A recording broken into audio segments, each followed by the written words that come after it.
All I long to do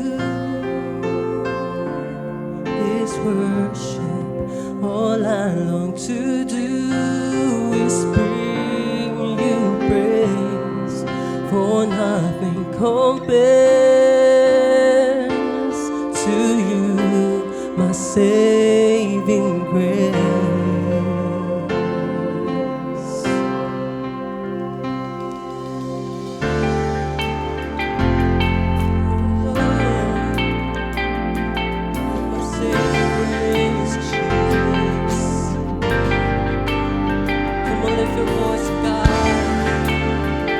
Worship unto Him.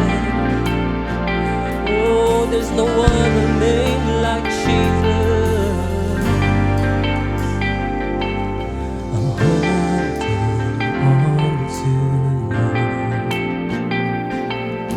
I'm never letting go. 'Cause You have saved my soul. You have made me whole. You took my brokenness and filled me with your joy. All I long to do is worship. All I long to do is bring You praise, for nothing compares to You, my saving grace. My saving grace. Come on, lift your voice, God, and sing. I'm holding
best to you, my saving grace. Come on, church, with your voice to God and sing it out.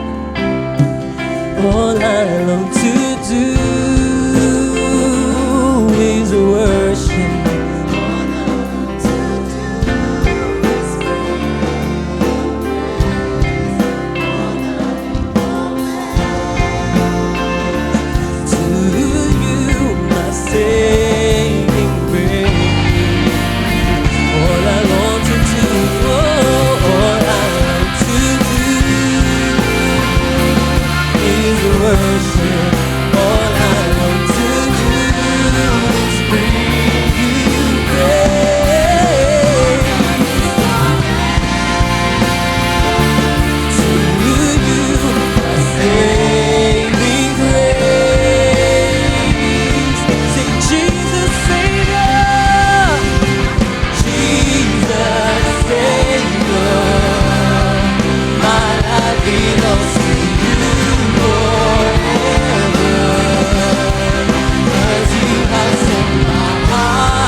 Belongs to you forever, 'cause you have set my heart on fire, and you have set me free. Sing Jesus,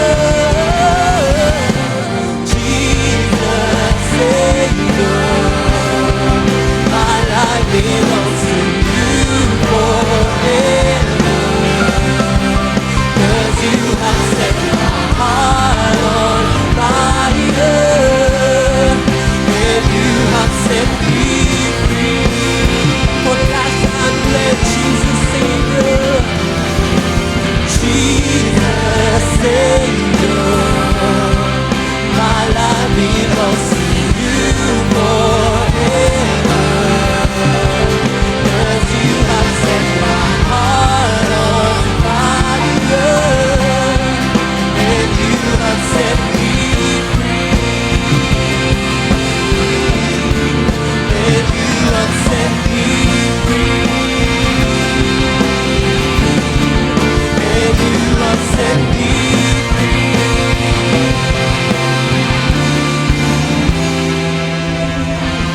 Hallelujah! Come on, you gotta praise, praise that He deserves. Jesus.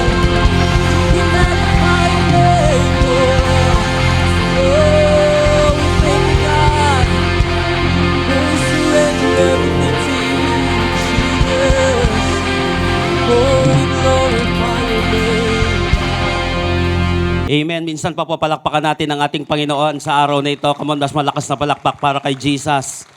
Amen. Praise the Lord. Good morning, good afternoon, good evening sa bawat isa. Naniniwala po ako na hinanda na ng Panginoon ang ating mga puso para sa pag-receive ng kanyang banal na salita. Napaka-importante po nung sisidlan, napaka-importante nung soil. Walang problema pagdating sa seed, ang problema yung soil. Walang pagdating sa word, ang problema yung sa puso ng tao. Kaya nga pagdating ng word sa puso ng isang tao, kinakailangan handa ito para nang sa gayon, mas sabihin na natin, mas ma-maximize natin yung makapangyarihan, yung napaka-sweet, alam niyo po yun, napaka-life-changing na salita ng ating Panginoon. So tayo po ngayon ay nasa brand new series sa panibagong buwan na ito ng May.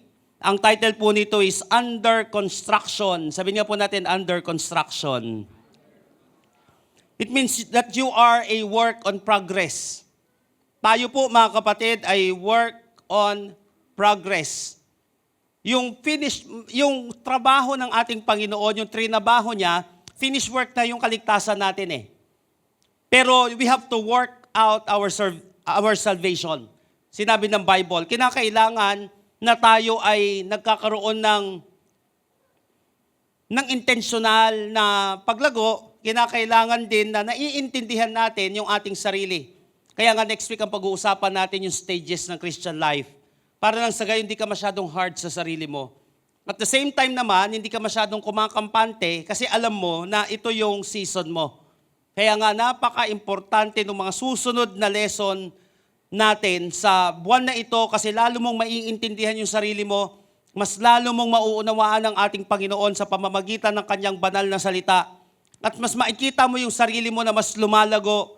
Alam mo yun, na mas nagiging effective, magiging efficient, mas magiging effectual ka sa buhay na ito.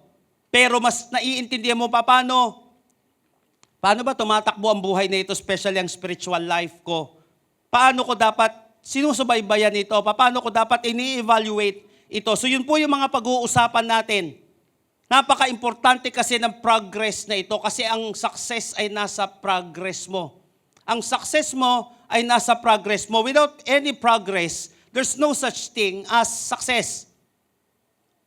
Kaya nga po, napaka-importante nitong progress na ito. Sabi nga po ulit natin, progress.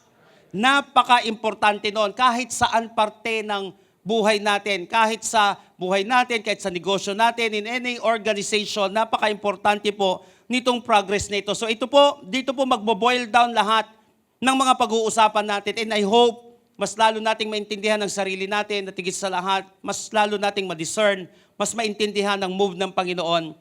Para lang sa gayon, hindi tayo nadadaya ng mundo, nadadaya ng ating emosyon at nadadaya higit sa lahat ng kaaway. May kinalaman po dito yung first na topic natin dito sa series na ito. So let's get started. Dr. John Maxwell once said that growth is the great separator between those who succeed and those who do not. Again, growth is the great separator between those who succeed and those who not. Kaya hindi nag-succeed itong taong ito kasi nga hindi siya nag-grow.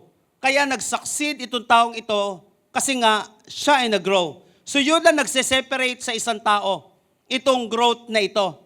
But napaka-importante na maunawaan natin, ano ba ang growth?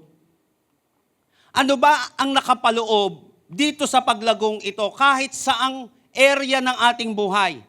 Napaka-importante na maunawaan natin ang usapin, ang tunay na kahulugan, ang tunay na ibig sabihin, at tunay na pangyayari pagdating sa paglago. So I want you to open your Bible with me in Exodus chapter 1, verses 8 hanggang 22. Exodus chapter 1, verses 8 hanggang 22. So dito po sa passage na ito, babaybayin natin to isa-isa hanggang sa dulo. But may dalawang importanteng verses lang po ako na ipapakita muna dito na magsisilbing pwedeng background natin dito sa ating pag-uusapan ngayon. Verse 8. Sabi dito, eventually, napaka-importante nun, eventually, a new king came to power in Egypt, who knew nothing about Joseph and what he had done. Eventually, may panibagong hari, may panibagong makapangyarihan na umupo sa trono ng Egypt na walang alam patungkol sa ginawa ni Joseph para sa bansa nila. Napansin niyo po, kaya naging makapangyarihan ang mga Hebrew dati kasi administrator si Joseph Palubog na yung mga tao, palubog na yung mundo at that time. Binigyan si Lord ng wisdom, binigyan ni Lord ng wisdom si Joseph. Tinuruan ni Lord si Joseph na yung prinsipyo ng emergency fund. Ubus na yung mundo, meron pa rin sila. So doon natin makikita din yung kapangyarihan ng emergency fund. Dito makikita natin yung favor ng Panginoon una kay Joseph sa kanilang pamilya at sa kanilang buong bansa. Kaya lang, napaka-importante nitong verse 8 na to. Kasi dito makikita natin yung matinding transition. Eventually, may isang event na napaka-importanting nangyari. Between that, a new king came to power in Egypt and who knew nothing. Wala siyang alam patungkol kay Joseph. At ginawa ni Joseph para sa kanilang bansa o sa Egypt. Alam niyo po ba mga kapatid, yung distance o yung panahon, yung taon na yung pagitan dito, ito po mga kapatid ay 400 years. Ang pagitan po between Joseph and Moses ay nasa 400 years. So 400 taon. Doon sa 400 taon na yon, nakalimutan na nila si Joseph. Nakalimutan na nila yung ginawa ni Joseph para sa kanilang bansa. Ito maganda dito. Pwede kang makalimutan ng iba, pero yung plano ni Lord, hindi niya pwedeng makalimutan. Ulitin ko Pwede kang makalimutan ng iba, pero yung plano ni Lord, hindi pwedeng makalimutan. But pagdating sa paglago, remember this, that you must count the cost and pay the price. Pagdating sa paglago, you must count the cost and pay the price. Pag nagdinegosyo ka, importante yung feasibility studies. Nakuha po natin yan. Importante, tinitignan natin, importante nagpaplano tayo, sabi ni Jesus Christ. Tinitignan natin maigi yung mga pagdadaanan natin. Tinitignan natin maigi yung realidad ng sitwasyon, yung realidad na pwedeng mangyari dito. You must count the cost and you must pay the price. Ganun po ang paglago. Pagdinegosyo, pag-aasawa, pananampalataya, napaka-importante, count the cost, pay the price. Kasi maraming mga tao gustong bumili nito, pero hindi nila tinitingnan yung presyo. Hindi lahat ng gugustuhin natin ay ura-urada natin makukuha dahil lahat ng growth ay may presyo. Growth has a price tag. Marahil yung damit mo nung binili yan ay hindi basta-basta. May price tag yan. Ganon din naman sa pananampalataya. Ganon din naman sa paglago. Lahat ng yan ay may price tag. Pagdating ng verse 12, ito na nangyari. But the more the Egyptians oppressed them, the more Israelites. Ang ginawa kasi, dahil hindi nila kilala yung mga Hebreo, ang matindi dito, lumalago sila ng lumalago in numbers. Dumadami sila ng dumadami. Okay? Kasi may favor sila dun sa Egypt Ito nangyari ngayon, verse 12. But the more the Egyptians oppressed them, the more the Israelites multiplied and spread. Ang galing, intindi, no? And the more alarmed the Egyptians became. Nung lumalago sila, ino-oppress na sila. Kasama pala siya sa paglago. Di ba may kasabihan nga, yung punong hitik sa bunga, siya yung madalas na binabato. Kaya, kawawa ka naman, sabi ko nga, kapag wala ka na nararanasan na pagsubok. Kawawa ka naman pag wala na nagkikriticize sa'yo. Una, baka kakampi mo na yung kalaban. Pangalawa, baka wala ka ng magandang ginagawa. Kasi pag may maganda kang ginagawa, tiyak yan, may ma-change May tatamaan, may mayayanig.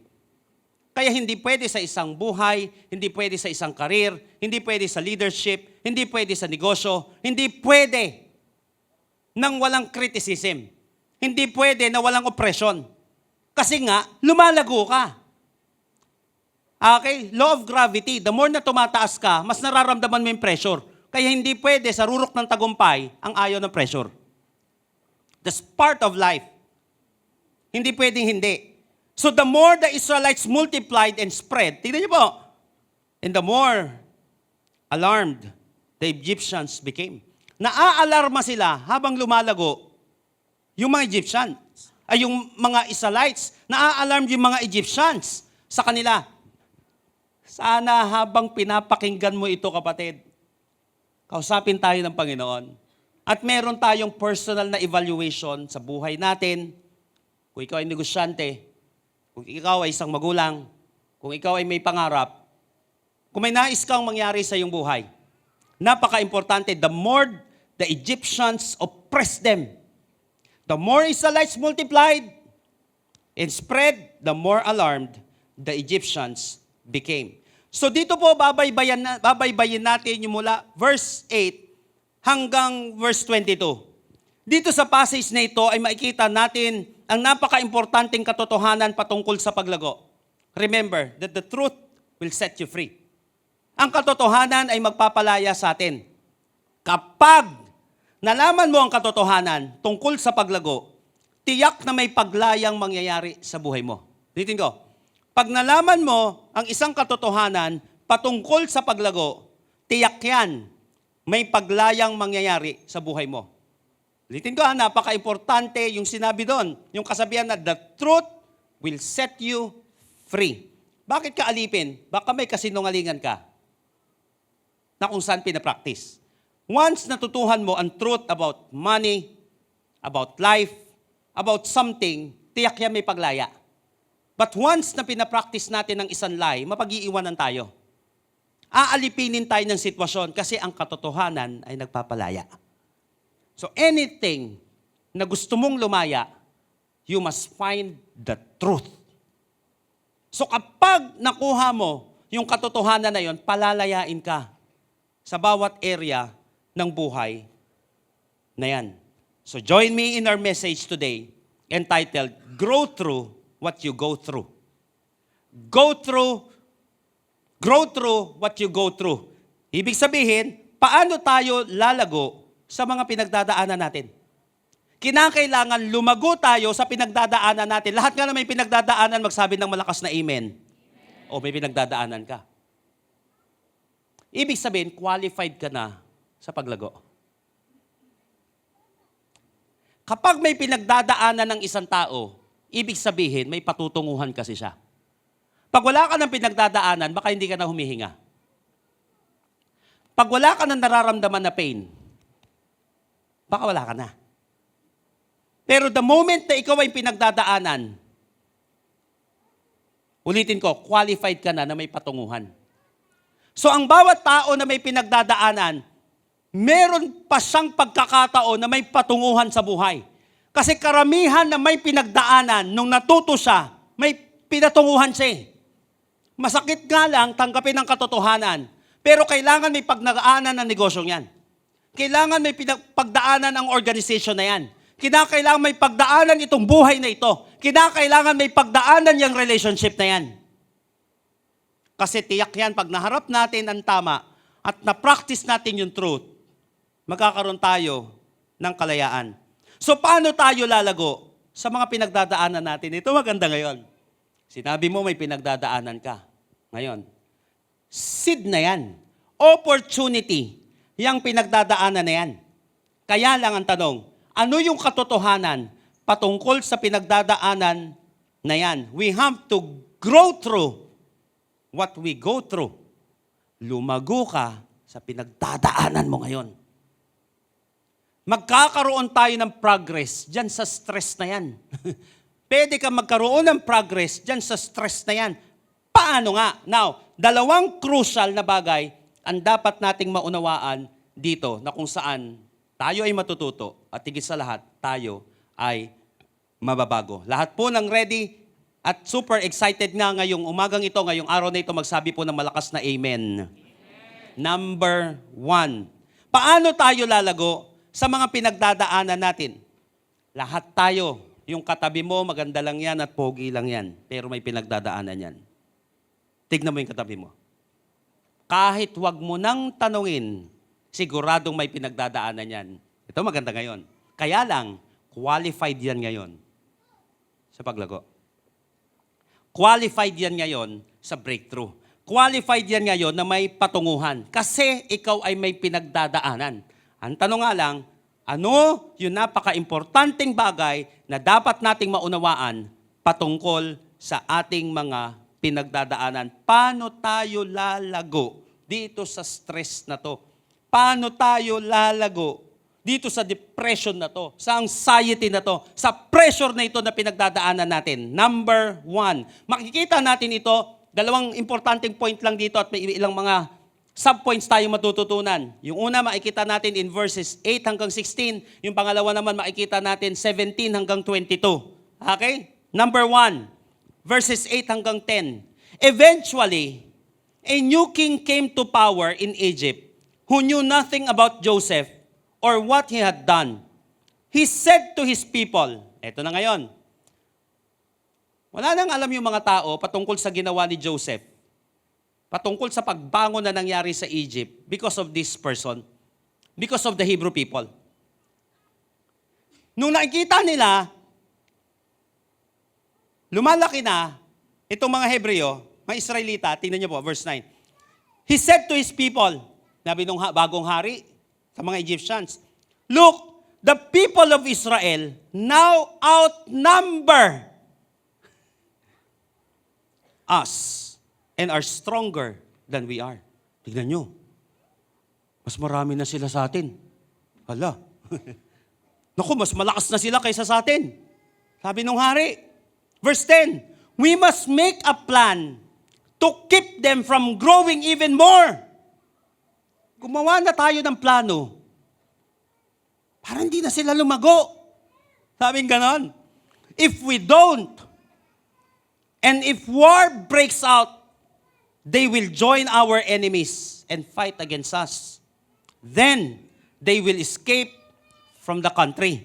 Sinabi dito. Unang crucial na katotohanan tungkol sa paglago. Number 1, the enemy suppresses growth.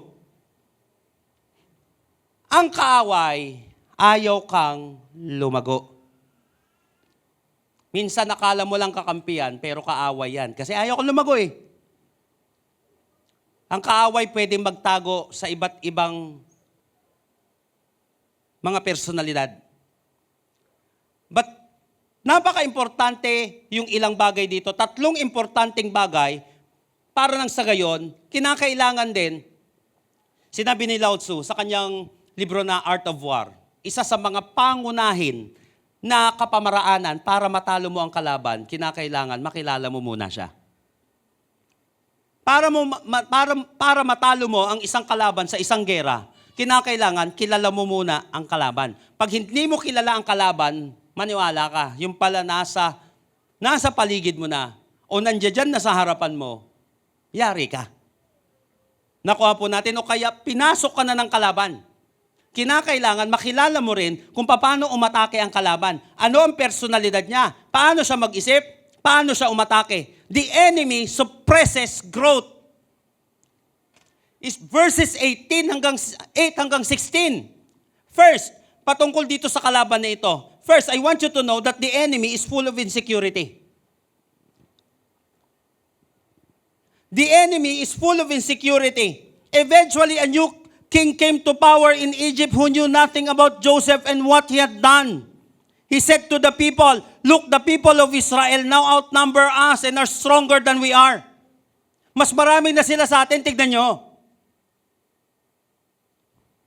Mas malakas na sila kaysa sa atin. Pagdating ng verse 10, gawa tayo ng plano para mapigilan natin sila sa paglago. Kasi pag hindi natin ginawa ito at may gerang nangyari, kasama sila sa mga kalaban natin, kakampi sila sa mga kalaban at makakalaya sila dito sa bansa natin. Paano mag-suppress ng growth ang kalaban? Kailangan makilala mo siya na siya ay puno ng insecurity. Dahil lumalago ka, dahil mas kumikita ka, dahil mas umaayos ang buhay mo, dahil mas gumaganda ka. Dati lait-lait ka lang. Ngayon, parang mas nagkakaroon ka na ng pera, mas pumapogi ka na, mas lumalago ka na spiritually, maniwala ka, the enemy is full of insecurity. Sabihin nga natin insecurity. Unang crucial na katotohanan sa paglago ay hindi madali. Bakit? Dahil may kukontra dito. Ayaw ng kaaway na lumago ka. In fact, takot siyang lumago ka. Takot siyang lumago ang church. Takot siyang lumago ang ministry. Takot siyang lumago ang finances mo. Takot siyang lumago ang spiritual life mo. Bakit? Babalasahin mo ang kalaban pag lumago ka. So gagawin niya, ganyan ka lang. Di, okay lang yan. Okay lang yan nararamdaman mo. Sige, ganyan ka lang. Kasi napapansin mo, wala na. Nagiging dwarf na yung faith mo. Kinakain ka ng isang virus, ng isang lie. na kung saan hindi naman yun ang sinabi ng ating Panginoon. Tandaan natin, ang kalaban, listen to this, alam niya ang kapangyarihan mo. Alam niya ang potential mo. Tignan niyo po, verse 9. He said to his people, "Look, the people of Israel now outnumber us and are stronger than we are." Pag hindi nila alam yung kapangyarihan at potential ng Israel dito, hindi naman sila aalme. Alam ng kalaban ang potential mo. Kapag nagbago ka, babangon ka. Na kapag nagbago ka, pati pamilya mo, madadala mo. Na kapag nagbago ka, pati yung mga nasa lansangan na yan, pati yung mga sirang buhay na yan, naayos ang buhay. Mawawalan ng kliyente. Mga demonyo. Mawawalan na sila ng ka-fellowship. Mawawalan sila ng mga mabubola. Mawawalan sila ng kasama nilang masisira ang buhay at mapupunta sa impyerno. Mawawalan sila ng kasama. Alam nila ang potential mo. Your strength tandaan natin that your strength is obvious in the eyes of the insecure. Your strength is obvious in the eyes of the insecure. Kaya yung iba dyan, kala mo concerned sa'yo. Di, ano na tayo? Walwala na lang tayo dito. Naintindihan ka naman ni Lord, di ka naman na mag-church. Saan lang naman to eh. Kaya mo lang yan. Dito ka lang muna. Your strength is obvious in the eyes of the insecure. Maraming mga tao, dami ko ng ganyan na alam pagdating sa leadership, pagdating sa negosyo, pagdating sa organization, ginagawa yan ng kalaban. Kasi alam niya ang potential mo, paano kanya mapipigilan. Gagamitin niya yan, pwedeng dahas, mamaya pag-usapan natin yon. O pwedeng minsan may pain na ibibigay ang kalaban. Kasi alam niya yung potential mo eh. Alam mo yung katabi mong yan, may potential yan. May power yan. Pag nagbago yung buhay niyan, iba yan. Una, alam niya yung power mo. Look, the people of Israel now outnumber us and stronger than we are. Alam niya yung potential mo. Verse 10, tignan mo. We must make a plan to keep them from growing even more. Gawa tayo ng plano para hindi sila lumago. If we don't, if war breaks out, they will join our enemies and fight against us. They will escape from the country. Alam nila ang kapangyarihan mo at the same time, alam nila yung potential mo. Ibig sabihin yung pwede mong magawa. Pwede mo na silang matalo ngayon. Pwede mong matalo yung gawa ng kaaway ngayon. Alam niya yung pwedeng pagbabago na mangyayari sa buhay mo. Gumawa tayo ng plano para hindi na lalo siya lumago. Kasi pambihira, pag nagkagera dyan, kakampi sa kalaban yan, yari tayo. Makakalpas yan. The enemy is full of insecurity. Ganon trumabaho, ganon mag-suppress ng growth yung kalaban. Papairali niya yung insecurity niya. Remember, sabi ni Deborah Winger, most bad behavior comes from insecurity. Most bad behavior comes from insecurity. Napansin nyo, ultimo si Jesus Christ gustong pigilan ni Herodes na ipanganak. Kasi bakit? King of the Jews daw yung ipapanganak. Kung titignan nyo yung history, sinasabi nga ng history, sabi ni Josephus kay King Herod dati, it is better to be Herod's son. It is better to be Herod's pig than to be Herod's son. Mas maganda pa maging alagang baboy ni Herodes kaysa maging anak niya. Bakit? Kapag anak ka niya, threat ka sa power niya. Kaya lahat ng threat sa power ni Herod, binubura niya. Anak niya, biyanan niya, sawa niya. Tapos may king of the Jews. Kaya lahat ng bata, 2 years old under, ang ginawa niya, pinaubos niya.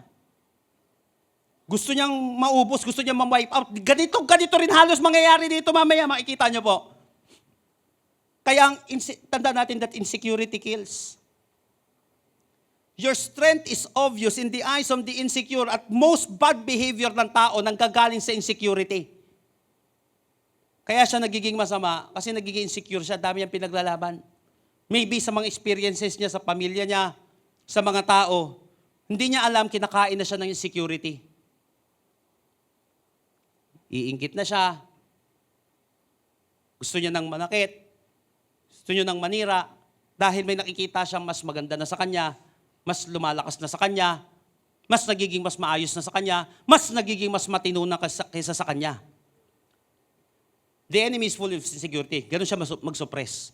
Pangalawa, the enemy uses slavery.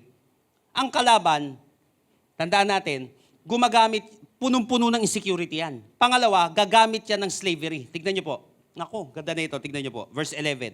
11 hanggang 14. So the Egyptians made the Israelites their slaves. Ngayon, ang plano, ganito.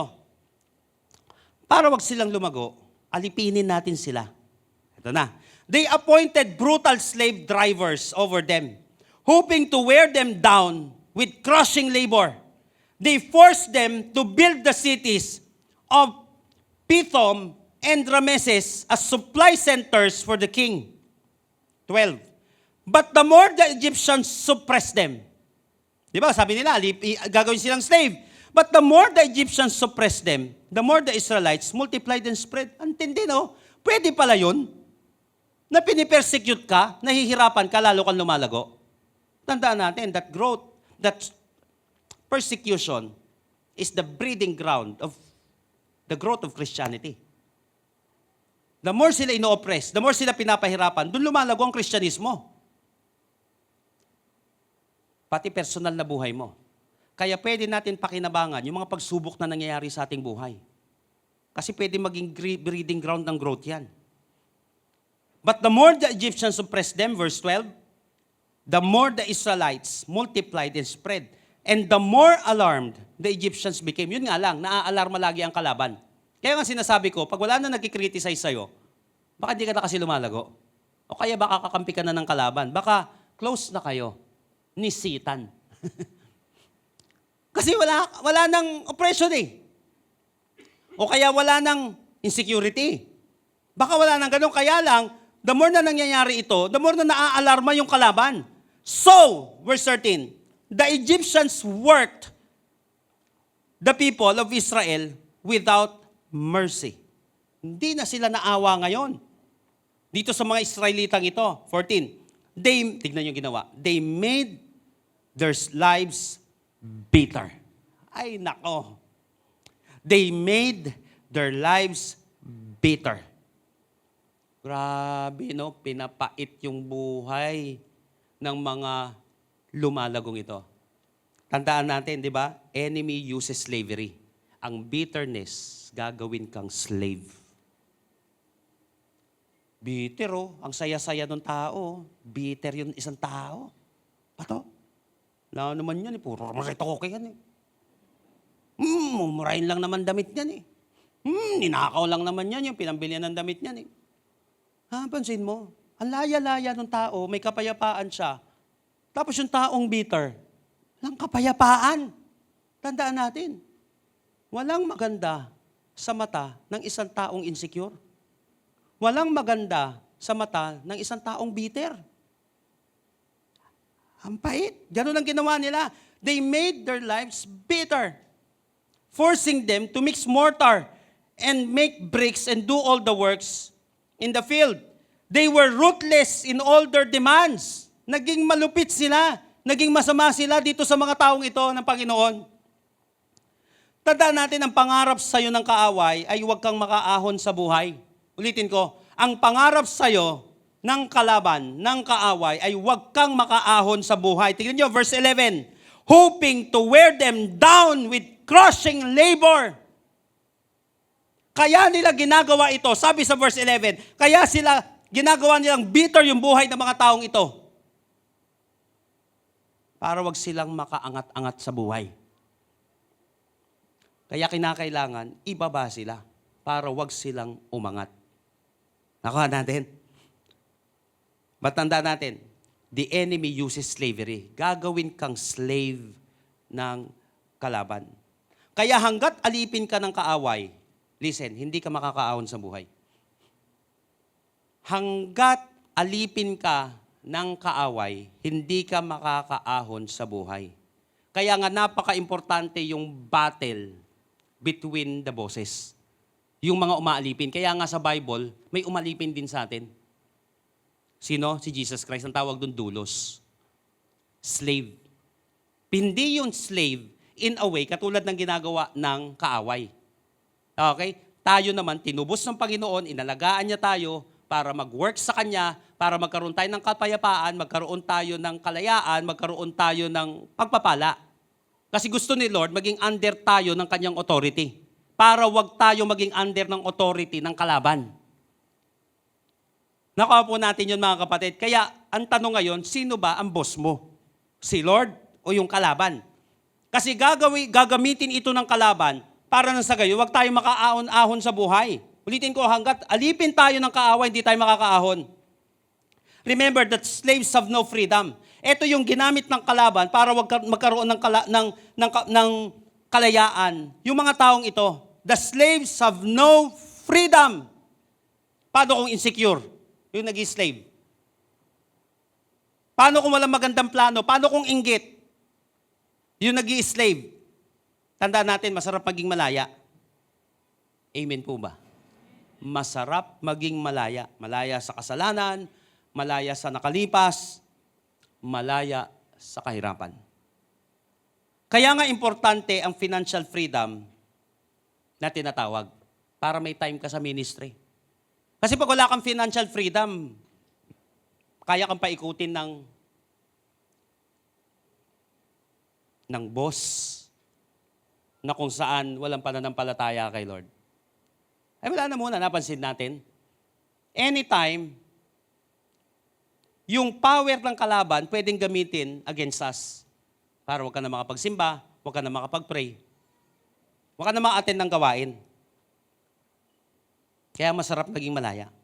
Pag may financial freedom ka, magagawa mo yung gusto mong paglilingkod sa Diyos. Na hindi ka nire-restrict ng kalaban. Importante ang freedom. Para may time ka sa family mo, may time ka sa friends mo, may time ka sa ministry.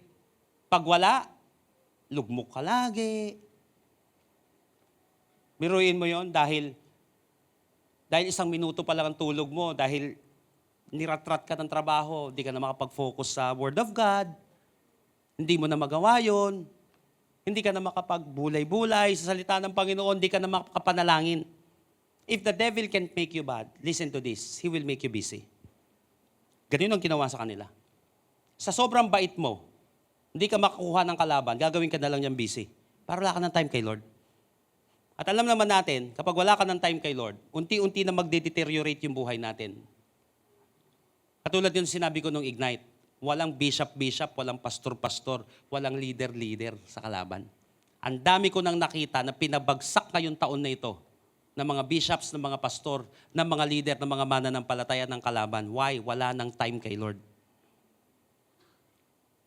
Wala na. If the devil can't make you bad, he will make you busy. Mawalan ka na ng oras sa kanya. Kaya napaka-importante rin ng spiritual freedom sa isang tao. Galatians chapter 5 verse 1. It is for freedom that Christ has set us free.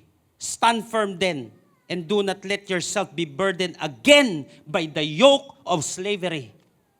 Pag mananampalataya ka, pinalaya ka na ng Panginoong Sukristo. At sabi niya dito, wag mo nang hahayaan na alapinin ka ulit. So pwede pala na malaya na tayo ngayon. There is freedom in Christ.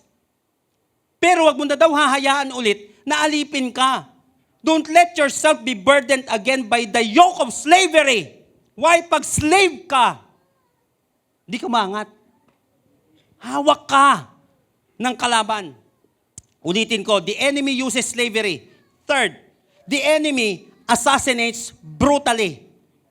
Ay maniwala ka kapatid, napakalupit ng kalaban. Lahat ng kalupitan pwedeng gamitin ng kalaban. Huwag ka lang lumago. Verses 15 hanggang 16. Then Pharaoh, the king of Egypt, gave this order to the Hebrew midwives. Yung nagpapaanak, ganito sinabi. Lumalago di ba? Sabi niya doon sa mga nagpapaanak na mga Hebreo, sina Shifra at Puwa, sinabi niya, when you help the Hebrew women as they give birth, watch as they deliver. If the baby is a boy, pag lalaki yan, yung mga Hebreyong yan, kill him. If it is a girl, let her live. Kasi mindset nila dati, sa mga lalaki, yun yung mga susunod na magra-rise sa power eh. Mas malakas. Patriarchal kasi. Kapag lalaki, tapusin na ninyo. Pag babae, hayaan nyo lang. Tandaan natin that the enemy will use assassination to stop you. The enemy will use assassination to stop you. The enemy assassinates brutally. By all means, gagawin niya lahat basta huminto ka lang sa paglago mo. Ulitin ko, gagawin niya ang lahat. Huminto ka lang sa paglago mo. Pwede ka niyang painan. Painan ng mga taong pipigil sa paglago mo. Tandaan, hindi maaawa ang kaaway na mawala ka. Tandaan mo yan, brutal ang kalaban. Lahat gagawin yan, mapunta ka lang ng impyerno. Bumagsak ka lang sa buhay.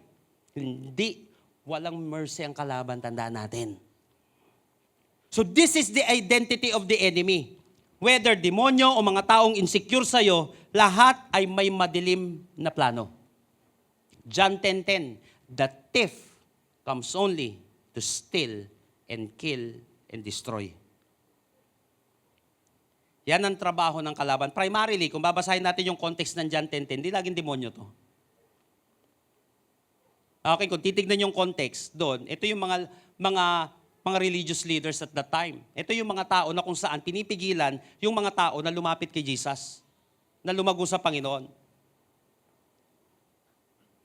The thief comes only to steal and kill and destroy. Ito ang trabaho ng kalaban. But sabi ni Jesus Christ, I have come that they may have life and have it more abundantly. Have you noticed something? Kung may bad news, meron din namang good news. Kung meron thief, meron dumadating na thief, meron din dadating na tagapagligtas. Napansin nyo, kung may bad news, may good news. Itong inuna natin dito, ito yung katotohanan. Ito yung bad news dito. The enemy suppresses growth. Whether you like it or not.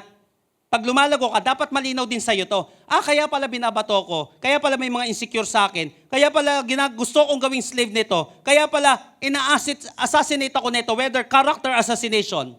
Bakit kasi siraan? Kasi may ayos ka. Ang sinisira lang, yung may value. Kaya ka nga winawasak ng kalaban kasi nagkaroon ka ng value nung na kay Jesus ka na. Nakuha natin, hindi ka naman sisiraan kung wala kang value May value ka. Sabi mo sa katabi mo, may value ka. Kaya pinapababa ng kalaban yung value mo. Ganun ang kalaban. Pero pangalawa, makikita naman natin dito, in verses 17 hanggang 22. Una, the enemy suppresses growth. Makikita natin yung insecurity, yung slavery, at makikita natin doon yung brutal na assassination na ginagawa ng kalaban. Sisirain, wawasakin, at hindi ka hahayaan na mag-exist. Because the thief comes only to steal and kill and destroy. Pag lalaki yan, tapusin nyo. Sabing ganun nung hari. Gabi, napaka-brutal nito, walang awa. Kahit bata, pinapatulan. Walang mahina sa kalaban. Pag mahina ka, lalo kanyang wawasakin. Ganyan ang kalaban. Yan ang katotohanan ng battle sa buhay. Pag lumalago yung negosyo mo, asahan mo na may kalaban. Pag lumalago yung buhay mo, asahan mo na may kalaban. Gagamitin niya lahat to. Pag lumalago yung buhay mo, asahan mo. May enemy na isosuppress yung growth na yan. Ito maganda. Verses 17 hanggang 22, mapapansin natin that the Lord supports growth. Kung yung enemy sinosuppress ang growth, si Lord naman nagsusuporta naman sa paglago. Ito maganda ngayon. Kung may bad news, may good news. Sabihin niya natin good news. Ito naman ang good news ngayon. Paano ba sumuporta si Lord? Para lumago ka lang. Paano ba sumuporta sa atin ng Panginoon? First, God will use people for your growth. Gagamit si Lord ng mga tao para sa paglago mo. Okay? Kung yung kalaban, gumagamit din ng mga tao, ng mga tauhan niya, para pabagsakin itong mga taong ito na lumalago, si Lord gagamit din ng tao. Ito maganda, 17 hanggang 19. But because, di ba inudusan niya yung mga midwives, pag lalaki, tapusin nyo na yan. Kailangan, hindi dadami ang mga yan. Malakas yan eh. Magiging army pa yung mga yan. Tapusin nyo sila. Eto ngayon, inutusan yung mga midwives, panuurin nyo ha, kapag nakita nyo agad, lalaki, tapusin nyo agad. 17. But because the midwives feared God. Kahit na pala sinong kaaway, pag may takot sa Diyos, yung kinakausap, hindi magpapa-under yan sa mali na salita. Kasi may takot siya sa Diyos eh. Hindi yan gagawa ng masama sa kapwa niya. Hindi mag-isip yan ng masama sa kapwa niya kasi may takot siya sa Diyos. But because the midwives feared God, they refused to obey the king's order. They allowed the boys to live too. Antindi pala ng fear of the Lord, no? May mga tao na dahil may takot sila sa Diyos, yung binubulong sa kanila ng kalaban na wasakin ka, sirain ka, hindi nila gagawin yon. Kasi may takot sila sa Diyos. Gagamitin ni Lord, listen to this, gagamit si Lord ng mga taong may takot sa Diyos. Kakausap si Lord ng mga tao para tulungan ka. God will use people for your growth. 18. So the king of Egypt called for the midwives. Eto na ngayon, hinayaan nila may panganak yung mga bata na mga midwives na to. Sabi ngayon ng hari ng Egypt, why have you done this? He demanded, why have you allowed the boys to live? Lalo silang dumadami. Bakit nyo ginawa to? 19. The Hebrew women are not like the Egyptian women. The midwives replied. Kasi po, yung mga Hebrew women, iba yan sa mga Egyptian women, sabi nila. They are more vigorous and have their babies so quickly that we cannot get in time. Mabilis pong manganak yung mga Hebreo. Hindi na namin maabangan. Basta-basta lumalabas, o nga, ayun na. Tapos bigla-bigla nakakawala. Iba kapangyarihan na itong mga to. Sabing ganun ng mga midwives. Sabi sa inyo God will use people for your growth. Kapag kalooban ni Lord, tiyak na may gagamitin si Lord. Ulitin ko, kapag kalooban ni Lord, tiyak may gagamitin si Lord. Why? Because God's will follows God's way. God's will follows God's way. Okay Paano sumusuporta si Lord sa growth ng isang tao? Ako, tandaan natin mga kapatid, that your success is always connected to people. Hindi ka magiging matagumpay na guro kapag wala kang estudyante. Hindi ka magiging matagumpay na abogado kapag wala kang kliyente. Hindi ka magiging matagumpay na doktor kapag wala kang pasyente. Your success is always connected to people. Gagamit si Lord ng mga tao, nung galing sa kamunduhan, si Apostle Paul, hindi naman siya basta lumago May personal encounter siya with the Lord, but ginamit niya agad si Ananias para ipag-pray siya. Ginamit niya yung mga apostles para lumago si Apostle Paul. Kahit na magaling ang isang tao, may gagamitin pa rin si Lord sa'yo para sa paglago mo. Kahit magaling ka na, kahit matalino ka pa. Ganon sumuporta si Lord sa paglago. God will use people for your growth. Gagawa siya ng paraan. Second, God will bless the people. Ito maganda. God will bless the people who will help you grow. Yung mga tao naman na nagpagamit kay Lord para lumago ka, pagpapalain naman ni Lord yun. Tignan nyo, verse 20. So God was good to the midwives. Dahil tumulong sila para maipanganak itong mga batang ito, naging mabuti si Lord sa mga midwives na to. Makinig ka maigi dito, kapatid. And the Israelites continued to multiply, growing more and more powerful. And because the midwives feared God, He gave them families of their own. Sa mga nagpipray dito, ng kanyang lifetime partner, God's will niya, sekreto, fear of the Lord. Pangalawa, i-bless mo yung mga tao na sinasamahan ni Lord. Naging mabuti si Lord sa kanila. Binigyan sila ni Lord ng pamilya na sarili nila. Tiyak na pagpapalain ng Diyos ang mga taong tumutulong sa paglago mo. Ulitin ko, tiyak na pagpapalain ni Lord ang mga taong tumutulong sa pag-grow mo. Kaya tanda natin ang tagumpay. Magtatagumpay ka kapag may mga tao na kung saan tumutulong, tinutulungan mo ring lumago. Walang tagumpay na mag-isa ka lang nagtagumpay. Gusto mo magtagumpay sa buhay, pagtagumpayin mo yung mga tao sa paligid mo. Why? Hindi lang sila gagamitin ni Lord. Si Lord mismo magpapahala sa'yo kasi naging mabuti ka sa mga taong yun. God will bless the people who will help you. Kaya tiyak yan, sabi ko, minsan nga kahit wag ko na ipanalangin yung mga taong tumulong sa akin, matik yun, bibless ni Lord yan eh. O di maganda, papanalangin ko pa rin, pero naniniwala ko, ibibless ng Panginoon yan. Because God will bless the people who will help you grow. Tiyak na pagpapalain ng Diyos sa mga taong tumutulong sa paglago ng iyong grupo. Pagpapalain ni Lord yung mga taong tumutulong sa paglago ng iyong negosyo. Vice versa din naman. Pagpapalain ka ni Lord kapag tumulong ka sa paglago ng ibang tao. Gusto mo talaga kapatid magtagumpay at lumago? Tumulong ka para sa tagumpay ng iba. Tumulong ka para sa pag-grow niya spiritually. Huwag kang tumulong para maging ganyan na lang habang buhay yan. Tulungan mo yung kapwa mo, kapatid. Maniwala ka, mahahabag sa'yo si Lord. Pagpapalain ka ng Panginoon, may mga bagay na hindi mo mararanasan na mararanasan mo. Because God will bless people who will help you grow. God will use people for your growth. Last but not the least, pangatlo, God will turn, ito maganda, adversity into opportunity. God will turn adversity into opportunity. Ano nangyari? Last verse, tingnan nyo.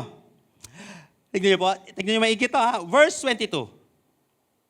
Then Pharaoh gave this order to all people. Throw every newborn Hebrew boy into Nile River. Eto na, huli na. Ang bihira itong mga midwife na to. Hindi ako sinunod. Pero nung hindi ako sinunod sa kalokohan ko, may nagpala. Ano bang nangyari dito? Eto, susunod na plano. Sabi niyang ganun sa mga tao, throw every newborn Hebrew boy, lahat ng bata na naipanganak, na dahil sa mga kalokohan nito mga midwives na to, hindi ako sinunod. Sabi niyang ganun, tapon nyo sa Nile River. Tapon nyo lahat ng mga batang yan na lalaki. But let the girls live. Sinabi niya ganun, tapon nyo lahat ng lalaki. Kasi feeling niya, magiging army balang araw, magiging makapangyarihan ito, magsasama-sama ito, magiging malakas ito, na magiging threat sa kanila. Tapon nyo lahat ng mga lalaki na pinanganak. Ito na. Anong nangyari dyan? Paano naging opportunity yung adversity yan? Na pinatapon yung mga bata sa Nile River.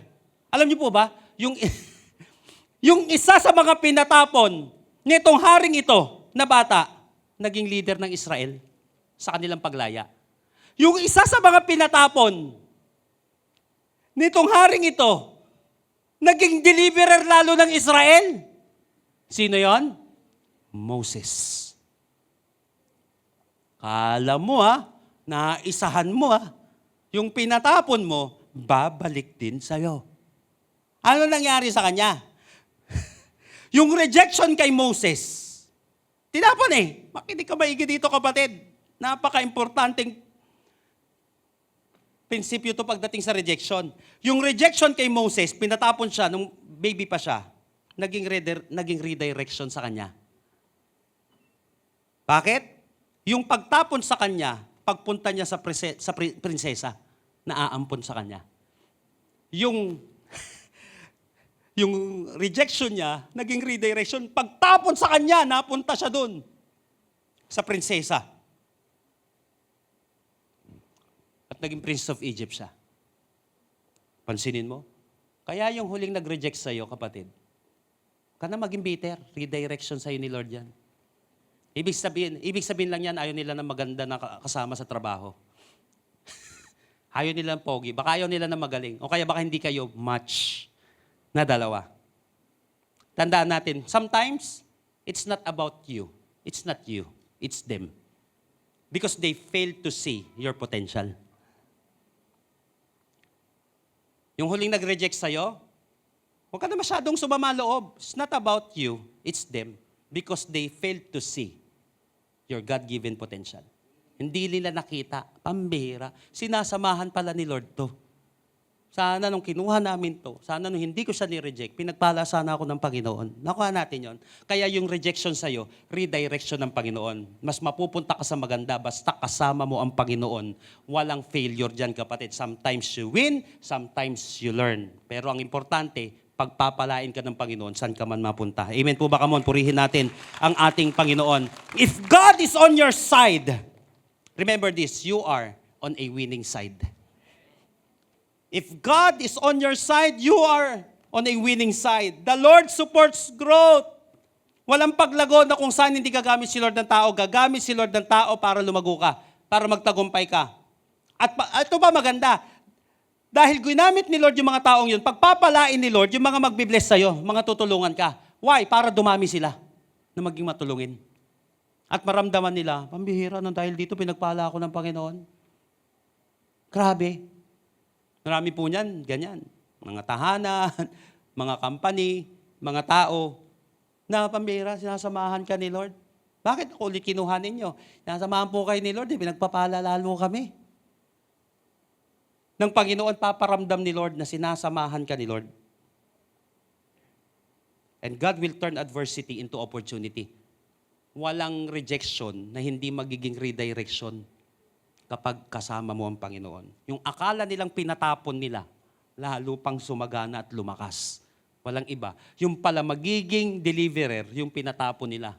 Kapatid, sabihin mo nang iniwan ka ng magulang mo, huwag ka na maging bitter. Yun pala, nang dahil sa hirap na nangyari sa buhay mo, doon ka na nagkaroon ng magandang pananaw sa buhay. Yung huling nanakit sa'yo, hindi lang niya nakita yung napakagandang potensyal mo. Na sana, kung di ka niya sinaktan, di ka niya tinakwil, maniwala ka kapatid, di sana kasama siyang lalago. Kasama siyang aayos. Kapatid, ulitin ko yung rejection mo, redirection ng Panginoon. Ang importante, kasama natin ang Panginoon. Minsan pa po, palakpakan natin ang ating Panginoon sa araw na ito. If you can stand right now, tayo po tayong lahat. But if you cannot, just remain sitting. Paano tayo lalago sa mga pinagdadaanan natin? Sinabi natin, grow through what you go through. Lahat ng mga may pinagdadaanan, qualified yan na may patunguhan. Kinakailangan lang maintindihan natin yung ginagawa ng kalaban pagdating sa growth. Isusuppress niya yan. Punong-puno ng insecurity ang kalaban. Ibig sabihin walang security yan, hindi yan secured. Kaya ayaw kanyang lumalago. At gagamitin niya yung slavery para wag kang umahon. Lahat ng kapamaraanan. At lahat ng pinakamasama na pwede niyang gawin. Kaya wag ka na nakikipagkampihan sa kalaban. Kasi pwedeng padamahin ka niyan, pero iiwan ka niyan sa ere, wawasakin ka niyan hanggang dulo. Brutal ang kalaban. The thief comes only to steal and kill and destroy. Ganyan ang kalaban. Kaya wag ka makikipag-alyansa sa kalaban. Dahil sa dulong-dulo, di ka niya pagbibigyan. Ito naman ang katotohanan. Ganun pala ang growth, no? Ganun talaga. Pero the Lord supports growth. O sino ka ngayon? Kanino ka nalang kakampi? Dito na ako kay Lord. Anong gagawin naman ni Lord? Gagamit siya ng mga tao para lumago ka. Yung mga taong yun, nagagamitin ni Lord para lumago ka, pagpapalain ni Lord. At ipapakita nila sa kanila, nang tignan mo, dahil natakot ka sa akin, tinulungan mo yung taong yan, binibless kita ngayon. Nakuha natin yan. Pangatlo, God will turn adversity into opportunity. Sabi ko dati, kaya po ako nag-aral ng maigi kasi ang labanan dati, edukasyon. Ang labanan dati, diploma. Minsan nga kahit hindi ka magaling, basta tagtad ka ng diploma, mataas ang sahod mo. Okay? Maganda magiging posisyon mo sa isang kumpanya. Ganon din po pagdating sa religious sector. Kapag tagtad ka ng diploma, ikaw yung may magandang eskwelahan, magandang grades mo. Ikaw yung mapupunta sa malalaking simbahan. Wala ka ng problema ngayon. Hindi ka na magkukumahog. Hindi ka na magugutom. May pasasakyan sa'yo. Isa yan sa sabihin na natin na maliit na motivation ko dati. Kaya ako nag-aaral para wag naman ako mapunta sa mga hampas lupang simbahan. Sorry for the term, Kasi may ganun talaga. Instead na tulungan ka, wasakin ka palalo. Instead na tulungan ka lumago, wala, mawawasa ka sa pastor, 3 buwan ka lang, tapos ka. Ito ngayon nangyari. Pagka-graduate ko, sabi ko, eto na, sapat na to. Meron na akong certificate sa Christian leadership. Meron na akong Bachelor of Science in Theology. Meron na akong Master of Arts in Theology. Mabigat na yon. May sabit pa yon na mga awards na matitindi. Laban na to. Biruin mo yan, napunta ako sa simbahan sa kalagitnaan ng Bago Bantay. Sabi ko, ano to? Para naman akong graduate ng PMA dito, pinatapon mo ako sa Mindanao para lang mamatay na maaga. Ang klase to. Ganito, ang hirap na sa loob, ang hirap pa sa labas. Kasi kung nakita niyo po yan dati, talagang napakagulo. Laki po ako sa gitna ng squatter. Alam ko ang Maynila. Pero Lord, parang pinagsama mo yung Tondo. Saka yung barangay Hinebra na kinalakihan ko, dito sa gilid ng simbahan. Ano ba to, Lord? Parusa ba to? Sa pagsusumikap ko. Pero napatunayan ko, God will turn adversity into opportunity. Yun pala may gagawin na testimony sa buhay ko. Kasi marami palang mga pastors, maraming mga tao na kung saan galing din sa pagkalugmok sa buhay. Kanino sila huhugot ng testimony? Na pwede palang lumago kahit na nanggaling ka sa isang masalimuot na pamilya at masalimuot na organisasyon. So magiging pag-asa ka ngayon, gagamitin ka ni Lord doon sa 80 to 90% ng mga organizations na hindi nag-grow. Gagamitin ka ngayon ni Lord sa 50% ng mga pastors na tumitiwalag na, umaalis na sa ministeryo, nagbabackslide na lang sa hirap sa ministry, na pwede palang bumangon balang araw, na pwede palang lumago, pwede palang umayos. Yung hirap na tapagdaanan, pwede palang maging oportunidad balang araw. At isa yun sa mga kwento ko sa Body of Christ ngayon. Dahil naniniwala ko, yung mga adversity yan, kayang i-turn ng Panginoon into opportunity. Kayang maging oportunidad yan. Tayo lalago sa mga pinagdadaanan natin, 2 importanteng katotohanan. The truth will set you free. Huwag mong i-deny na may enemy. Okay? Huwag mong i-deny yan. Kasi lagi may inggitero, maniwala ka.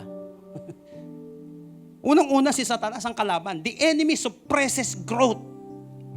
May mai-insecure sa'yo, may aalapinin ka, may mag-a-assassinate sa'yo brutally, may hindi maaawa sa'yo. Kaysa mag-iyak-iyak ka maghapon dyan, maniwala ka kapatid, wala siyang pake. Kahit magkawasak-wasak yung buhay mo, ganyan yung kalaban. Walang pakialam yan. Ganyan ka na lang habang buhay. That's the truth behind the battle. Pero pangalawa, the Lord supports growth. God will use people for your growth. God will bless the people who will help you grow. And God will turn adversity into opportunity. And I will end with this. Someone said, sinabi ni Jillian Michaels, sinabi niya, why are you going to choose failure when success is an option? Why are you going to choose failure when success is an option? Bakit mo pipiliin yung failure na yan? May option ka na magtagumpay. Maybe many of us, nagkaroon tayo ng mga failures sa buhay. Tama, may option ako mag-fail. Pero do you have an option na bumangon? Do you have an option na mabago yung buhay? May option ba tayo, kapatid, na mabago yung pananaw natin sa buhay, mabago yung mindset natin, mabago yung takbo ng buhay natin? Do you have an option to succeed? And I want to tell you right now, yes, you have an option to be successful. May option kang mabago ang buhay mo. May option ka, kapatid, na umayos. May option ka na sumagana.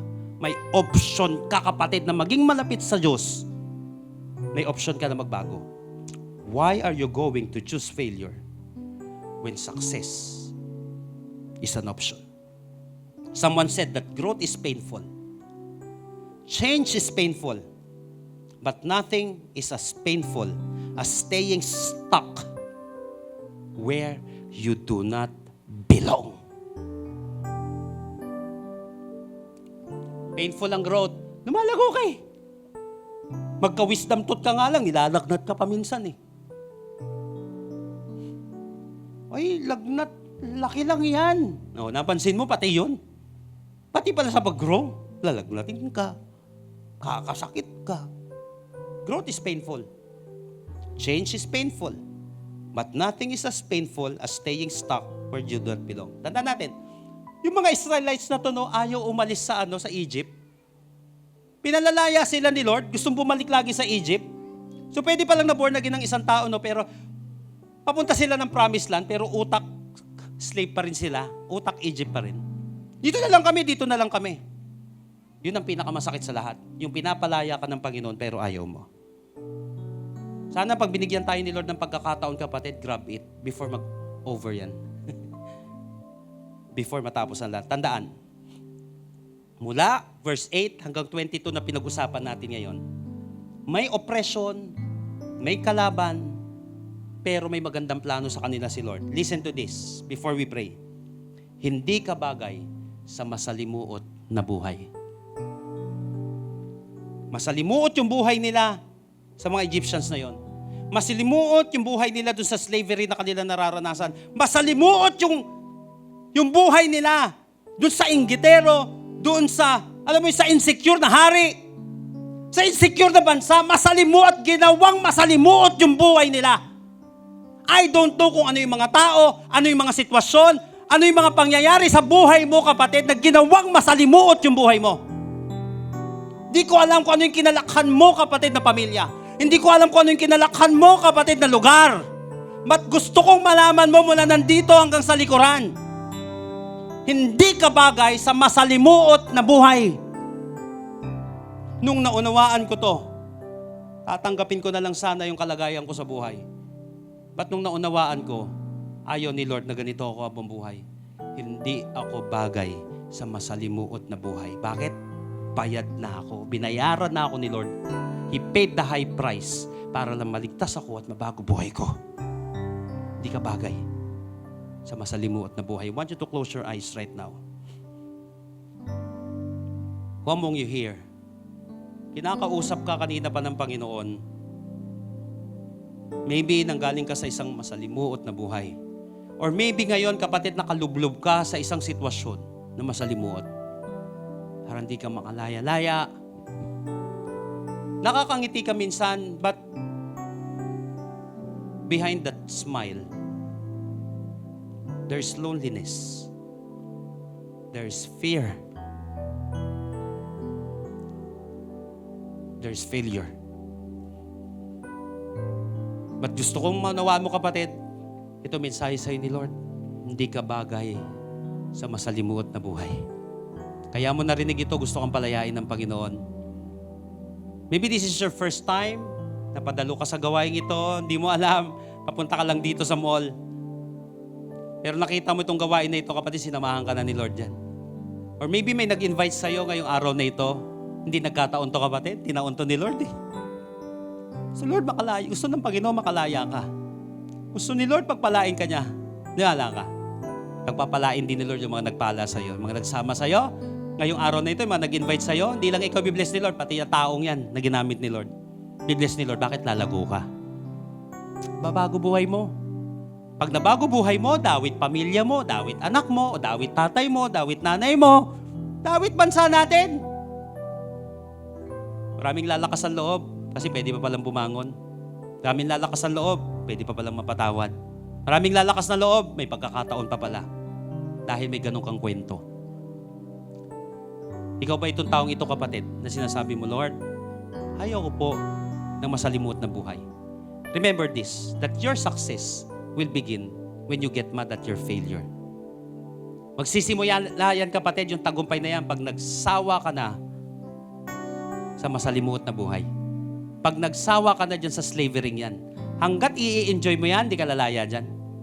Hanggat ini-enjoy mo yung emosyon na yan, nagsiswimming ka dyan, hindi ka nalalaya dyan.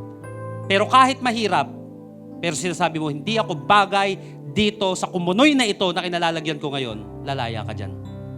Dahil i-bless ka ni Lord. Who among you here right now, sinasabi mo, Lord, it is for freedom that Christ has set us free. No longer to be subject by the yoke of slavery. Kaya kang palayain ni Lord. Sino dito naniniwala? Lord, you can set me free. Kaya mo akong bigyan ng bagong buhay. If this is your first time, kapatid, na gusto mong suko yung buhay mo, na sinasabi mo, palayain mo ako dito, Panginoon, mananalangin muna tayo, kapatid, ngayong oras na ito. Bibilang ko ng 3, taas mo na mabilis yung kamay mo, na hindi ka mahihiya na sasabihin mo, Lord, set me free. Ayaw ko na ng ganito kasalimuot na buhay. I-bless mo ako, Lord. Palayain mo ako. Iligtas mo ako, Panginoon, dahil naniniwala ko ikaw lang makakagawa nun. Are you ready? If the Lord is talking to you right now, gagawa si Lord ng himala sa buhay mo. Lift up your hands. Come on. 1, 2, 3. Habang nakataas siyang kamay na yan, kapatid, mabilis na panalangin, but make it your personal prayer. And I believe that after this, your life will never be the same again. Tell it to Jesus right now, Lord Jesus, Lord Jesus, come into my life. come into my life. I surrender my heart to you. Surrender my heart. I admit that I'm a sinner, I admit that I am a but I believe that you are my Savior. I believe that you are my Savior. Starting today, Starting today, be the Lord of my life. be the Lord of my life. Save me. Save me. In Jesus' name, In Jesus' name. Amen. Kapatid, kung first time mo ipinalalangin yung panalangin yan, sabi ni Jesus, hindi niya itatakwil. Hindi itatakwil ng Diyos ang sino man na lalapit sa Kanya. Mahal ka ni Jesus. Alam niya, ang kagandahan dito, no? Ang kagandahan sa Panginoon, alam niya yung maduming nakalipas mo. Alam niya yung mga sablay natin. Alam niya yung failure natin, pero mahal niya tayo. While we were still sinners, Christ died for us. Ganyan kakamahal ni Lord. Bakit? Gusto kanyang mabago. Gusto niya mabago sitwasyon mo. Magsimula ka kay Lord. Ito yung magandang simula. Ito yung magandang desisyon na ginawa mo. Mahal ka namin, kapatid. At higit sa lahat, mahal ka ng Panginoon. Magsama-sama tayo sa paglago. Daan lang sa mga pinagdadaanan. That's part of life. That's part of being a family of God. Minsan may mga ganyan na mangyayari. Pero naniniwala ako, kapatid, gusto ng Panginoon na lumago ka. Mahal ka ni Jesus. And for all of you right now, na merong slavery sa buhay mo, I don't know kung ano yung nag-slave sa'yo. Pwedeng nakalipas, pwedeng karamdaman, pwedeng kahapon. But naniniwala ka ba kaya magpalaya ni Lord? Naniniwala ka ba na kaya kang palayain ng Panginoon sa karamdaman na yan? Somebody in this place right now, inaalipin ka ng anxiety, ng depression. Somebody in this place right now, palubog ka na sa isang kumunoy. I don't know kung ano yung specific na kumunoy na yan, kapatid, na humahatak sa'yo hanggang palubog ng palubog. But ngayong oras na ito, may gustong isave si Lord sa lugar na ito. If you are this person right now, I don't know kung ano yung specific na kumunoy na yan na bumabatak sa'yo, humahatak sa'yo pababa.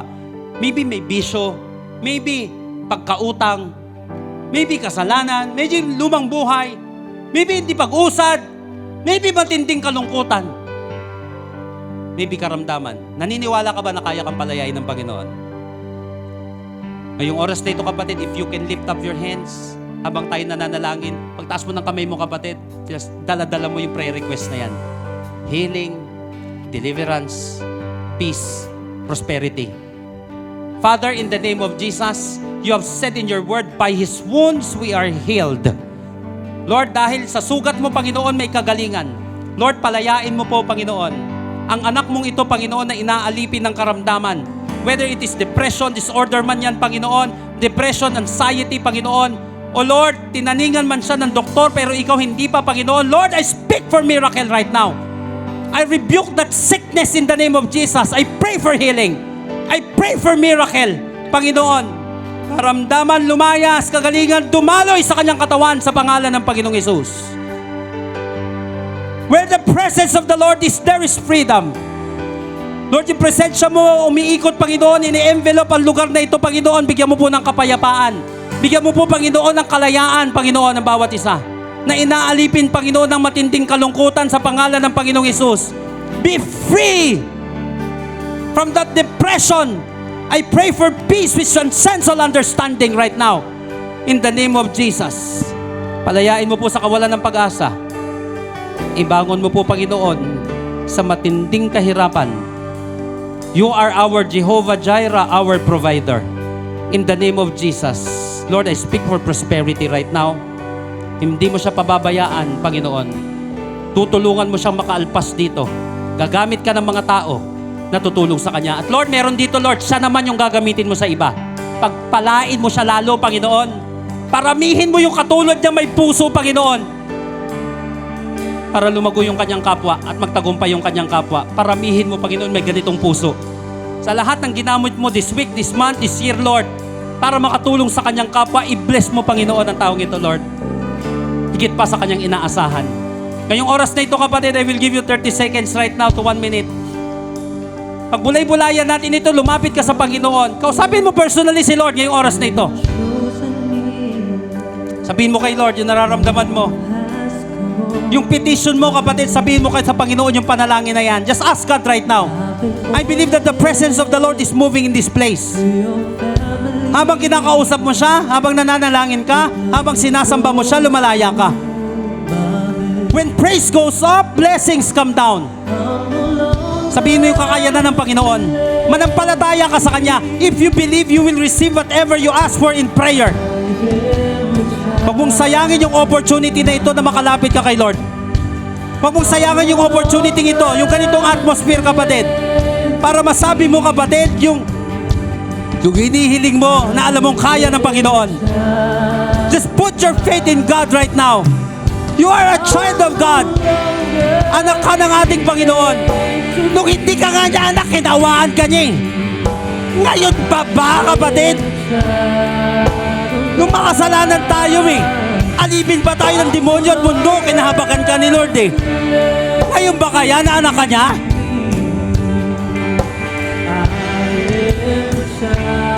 Mahal ka ni Lord. Simulan mo, bumalik ka sa pagpupuri. Bumalik ka sa pananalangin. Manampalataya ka. Magtiwala ka ulit sa Panginoon.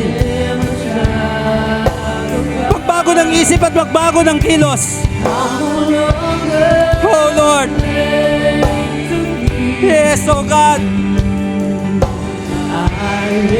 Come on, declare it right now. I'm no longer slave.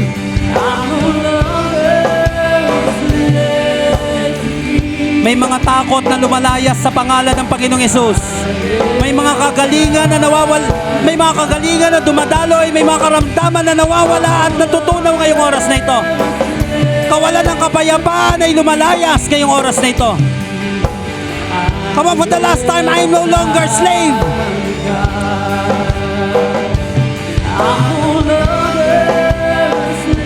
Oh God. Oh Lord. Come on, for the last time, I'm no longer slave.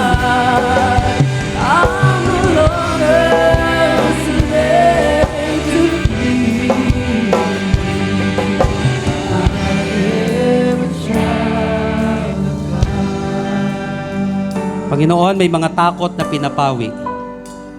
Lord, we don't know the future, but you hold the future.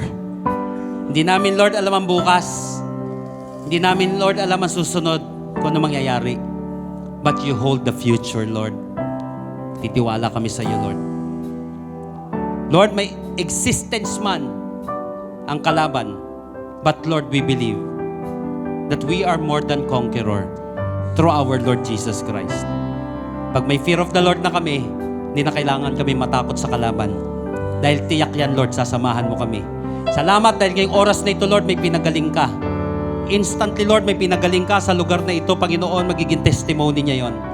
Dito, Lord, may binigyan ka ng kapayapaan ngayong oras na ito. May tinanggal kang guilt, Panginoon, ngayong araw na ito. Thank you, God. Salamat, Panginoon, dahil binigyan mo kami ng pag-asa, binigyan mo kami ng seed na word mo, Panginoon, para, Lord, maging panlaban namin every time, Panginoon, na binabalikan kami at nire-resbakan kami ng kalaban. Katotohanan mo ang magpapalaya sa amin. Salamat po, Panginoon, sa kalayaan. Salamat sa kagalingan. Salamat sa kapayapaan.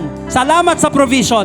Salamat, Panginoon, sa freedom na ipinagkaloob mo sa bawat isa. Kaya marapat lamang, Panginoon, na sa iyo namin ibalik, na sa iyo namin ibigay, na sa iyo namin ialay ang pinakamataas na papuri, pasasalamat at pagsamba. Dahil sa lamang ito nararapat. Ito pong aming panalangin sa pangalan ni Jesus. Lahat po'y magsabi ng malakas na Amen. Lahat ng pinagaling, pinagpala ng Panginoon, mas malakas na palakpak para kay Jesus ngayon. Come on, praise the Lord. Bless His name. Hallelujah.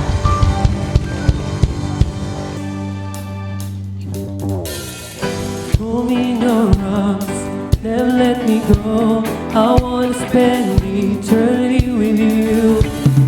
Hold me in your arms, never let me go. I want to spend eternity with you. And now that you're near, everything so different, Lord. I know I'm not the same. My life will change. I wanna be with you. I wanna be with you. Now you're here. Everything is different. Everything's so different, Lord. I know I'm not the same.